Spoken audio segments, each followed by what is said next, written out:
tensions in the West Bank erupting into daylight. Israeli police on Wednesday demolished buildings in an illegal outpost as Palestinians in the West Bank participated in a day of rage.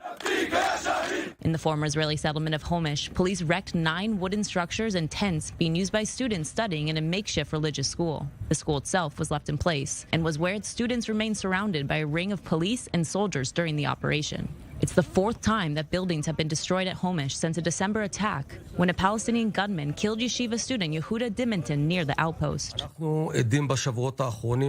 recent weeks, we've witnessed the efforts of the terror organizations to raise their heads in the West Bank.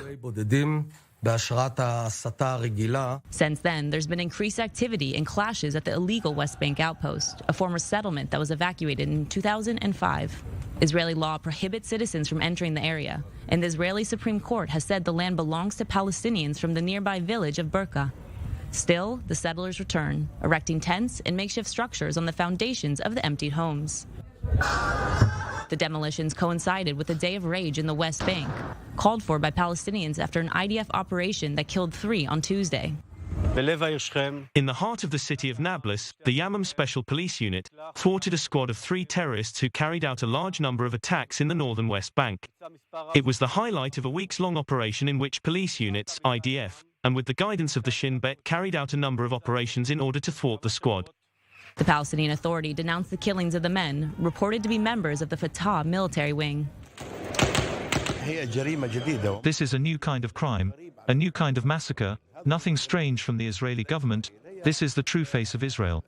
Forces, occupation and settlers rule in Israel, and the government leader is a settler, so definitely there will be catastrophic results on the ground. And the tensions were not confined to the West Bank.